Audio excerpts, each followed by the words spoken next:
गुजरात के सौराष्ट्र क्षेत्र में समुद्र की लहरों के किनारे एक ऐसा दिव्य स्थान है जहां से इतिहास, आस्था और चमत्कार की धारा अनवरत बहती है। सोमनाथ ज्योतिर्लिंग। यह कोई साधारण मंदिर नहीं बल्कि शिव का पहला ज्योतिर्लिंग है जो अनादिकाल से भक्तों के श्रद्धा का केंद्र रहा है। इसे शिव का अनादि धाम कहा जाता है, जहां हर प्रहर भगवान शिव की महिमा गूंजती है।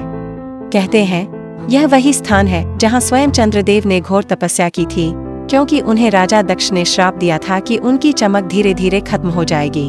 जब चंद्रमा का तेज मध्यम पड़ने लगा तब उन्होंने भगवान शिव की आराधना की और भोलेनाथ ने प्रसन्न होकर उन्हें आशीर्वाद दिया। तभी से यह स्थान सोमनाथ कहलाया। सोम यानी चंद्रमा और नाथ यानी उनके स्वामी स्वयं महादेव। लेकिन यह पावन भूमि केवल आस्था की नहीं बल्कि संघर्ष और पुनर्जन्म की कहानी भी कहती है। इतिहास गवाह है कि सोमनाथ मंदिर को कई बार नष्ट किया गया, लेकिन हर बार यह और अधिक भव्यता से खड़ा हुआ। 1025 में महमूद गजनी आया, इस पवित्र मंदिर को लूटा तोड़ा, पर शिव की महिमा को मिटा नहीं पाया।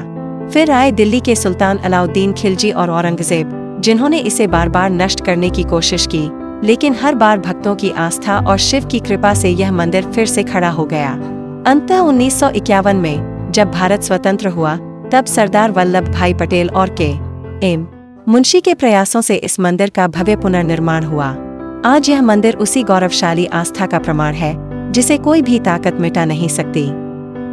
समुद्र के किनारे स्थित यह दिव्य धाम सिर्फ एक मंदिर नहीं बल्कि एक रहस्य भी समेटे हुए है। कहा जाता है कि इसके सामने सीधे अंटार्कटिका तक कोई भूमि नहीं है, यानी यह धरती का अंतिम छोर है। इस मंदिर का उल्लेख ऋग्वेद, महाभारत और शिव पुराण में भी मिलता है। कहते हैं यहाँ की महाआरती और रुद्राभिषेक करने से न सिर्फ मनोकामनाएं पूर्ण होती हैं, बल्कि जन्म जन्मांतर के पाप भी नष्ट हो जाते हैं। जो भी श्रद्धालु इस धाम के दर्शन करता है उसके जीवन में सुख, शांति और अपार शक्ति का संचार होता है। यहाँ आकर भक्तों को ऐसा अनुभव होता है मानो स्वयं शिव उनके पास खड़े हैं, उन्हें देख रहे हैं और उनकी मनोकामनाएं पूरी कर रहे हैं। यह मंदिर सिर्फ पत्थरों की संरचना नहीं बल्कि अनंत शक्ति, आस्था और चमत्कार का प्रतीक है। तो क्या आप भी इस अद्भुत धाम के दर्शन करना चाहेंगे? दक्षिण भारत के पवित्र स्थल श्रीशैलम में स्थित है मल्लिकार्जुन ज्योतिर्लिंग, जिसे दक्षिण का काशी भी कहा जाता है। यह कोई साधारण मंदिर नहीं बल्कि भगवान शिव और देवी पार्वती का ऐसा दिव्य निवास है जहां हर भक्त को मोक्ष का मार्ग दिखाई देता है। कहते हैं यह शिव का ऐसा स्वरूप है जहां वह अपने भक्तों को स्वयं दर्शन देने के लिए निवास करते हैं। जो भी यहां आकर सच्चे मन से प्रार्थना करता है उसकी सभी मनोकामनाएं पूरी हो जाती हैं। इस मंदिर की पौराणिक कथा उतनी ही रहस्यमयी और चमत्कारी है जितनी स्वयं भगवान शिव की लीला। कहानी तब की है जब भगवान शिव और माता पार्वती के दोनों पुत्रों श्री गणेश और भगवान कार्तिकेय के बीच यह विवाद हुआ कि दोनों में बड़ा कौन है। शिव और पार्वती ने यह तय किया कि जो सबसे पहले पूरी दुनिया की परिक्रमा कराएगा वही श्रेष्ठ माना जाएगा। भगवान कार्तिकेय अपने वाहन मोर पर सवार होकर पूरी पृथ्वी की यात्रा के लिए निकल पड़े, जबकि श्री गणेश ने अपनी बुद्धिमानी से माता पिता की ही 7 बार परिक्रमा कर ली और स्वयं को विजेता बना लिया। जब कार्तिकेय वापस लौटे और यह देखा कि गणेश को विजेता घोषित कर दिया गया है तो वे क्रोधित होकर दक्षिण भारत चले गए और क्रौंच पर्वत पर तपस्या करने लगे। माता पार्वती अपने पुत्र के इस वियोग को सहन नहीं कर पाईं और भगवान शिव के साथ क्रौंच पर्वत पर पहुंच गईं। वहीं उन्होंने मल्लिकार्जुन ज्योतिर्लिंग का स्वरूप धारण किया और तब से यह स्थान शिव और शक्ति दोनों की उपस्थिति का प्रतीक बन गया। मल्लिकार्जुन नाम इसलिए पड़ा क्योंकि शिवजी को यहाँ मल्लिका, मधुमालती पुष्प अर्पित किए जाते थे। यह मंदिर केवल श्रद्धा का प्रतीक नहीं बल्कि अद्भुत वास्तुकला और रहस्यमयी ऊर्जा का केंद्र भी है। कहते हैं कि इस ज्योतिर्लिंग की आराधना करने से हर तरह के कष्टों से मुक्ति मिलती है और यह स्वयं महादेव का जीवंत स्वरूप है। यहाँ भगवान शिव और माता पार्वती की संयुक्त उपस्थिति से यह स्थान विशेष रूप से शक्तिशाली माना जाता है। कहा जाता है कि जो भी इस धाम के दर्शन कर लेता है उसे कभी पुनर्जन्म नहीं लेना पड़ता और वह मोक्ष को प्राप्त करता है। तो क्या आप भी इस अद्भुत धाम के दर्शन करना चाहेंगे? मैंने कई लोगों से सुना है कि मध्य प्रदेश के उज्जैन में स्थित महाकालेश्वर ज्योतिर्लिंग केवल एक मंदिर नहीं बल्कि स्वयं काल के भी अधिपति भगवान शिव का घर है।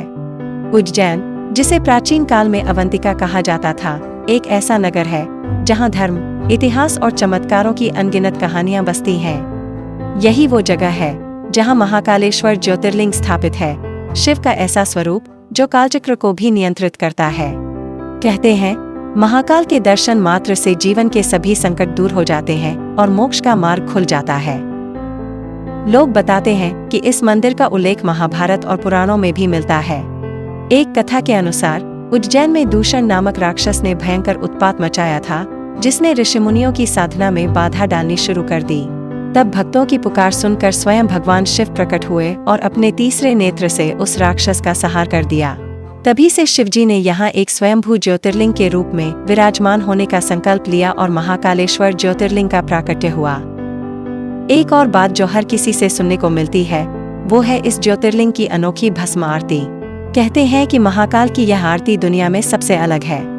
हर दिन ब्रह्मा मुहूर्त में महाकाल को ताजा चिता की भस्म अर्पित की जाती है।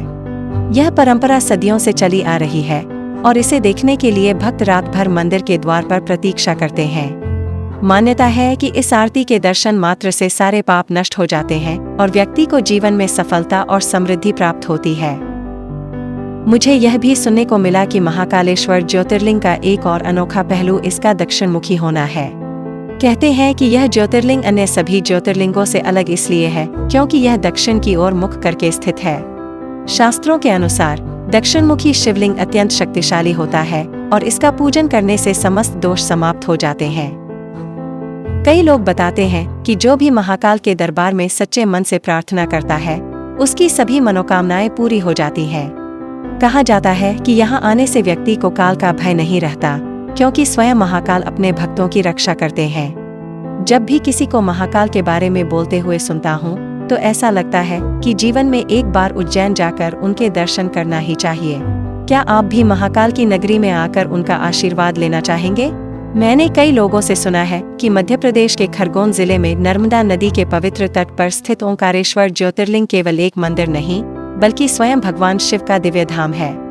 यह स्थान नर्मदा नदी के बीच स्थित मांडहाता द्वीप पर बसा है, जिसकी प्राकृतिक संरचना के आकार की दिखाई देती है। लोग कहते हैं कि यह दुनिया का एकमात्र ज्योतिर्लिंग है जहां स्वयं प्रकृति ने शिव के दिव्य स्वरूप का संकेत दिया है। नर्मदा की कलकल बहती धारा और ओंकारेश्वर का शिवलिंग दोनों मिलकर एक ऐसी आध्यात्मिक शक्ति का संचार करते हैं जिसे महसूस किए बिना कोई रह नहीं सकता। मैंने यह भी सुना कि ओंकारेश्वर ज्योतिर्लिंग का उल्लेख कई पुराणों में मिलता है। एक कथा के अनुसार राजा मांडहाता ने यहाँ कठोर तपस्या की थी, जिससे प्रसन्न होकर भगवान शिव स्वयं प्रकट हुए और यहाँ ज्योतिर्लिंग के रूप में स्थापित हो गए। इसी कारण इस द्वीप का नाम मांडहाता पड़ा। एक और कथा के अनुसार आदि शंकराचार्य ने यहीं भगवान शिव से साक्षात्कार किया था और यहीं उन्हें ब्रह्मज्ञान की प्राप्ति हुई थी। कहते हैं कि यही वह स्थान है जहां शंकराचार्य और उनके गुरु गोविंद भगवत्पाद के बीच संवाद हुआ था, जिसने भारतीय आध्यात्मिक परंपरा को एक नई दिशा दी।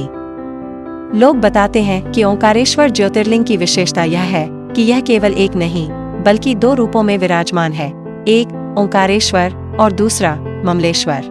दोनों ही शिवलिंगों को समान रूप से पूजा जाता है और माना जाता है कि यहाँ दर्शन करने से भक्तों को अपार सुख, समृद्धि और मोक्ष की प्राप्ति होती है। यह भी सुना है कि इस मंदिर में दिन भर शिव के जयकारों की गूंज रहती है, लेकिन सबसे अद्भुत नजारा तब होता है जब नर्मदा आरती की जाती है। रात के समय जब दीपों की कतारें नर्मदा के जल पर तैरती हैं, तो ऐसा लगता है मानो स्वयं शिव वहां विराजमान होकर अपने भक्तों पर कृपा बरसा रहे हों। कई श्रद्धालु बताते हैं कि जो भी सच्चे मन से ओंकारेश्वर के दर्शन करता है उसकी सभी मनोकामनाएं पूर्ण हो जाती हैं। यह ज्योतिर्लिंग केवल शिव की भक्ति का केंद्र नहीं बल्कि एक ऐसा स्थल है जहां अध्यात्म, प्रकृति और आस्था का अद्भुत संगम देखने को मिलता है। जब भी किसी से ओंकारेश्वर की बातें सुनता हूं तो मन करता है कि एक बार वहां जाकर स्वयं इस चमत्कारी शक्ति का अनुभव करूं। क्या आप भी ओंकारेश्वर धाम के दर्शन करना चाहेंगे?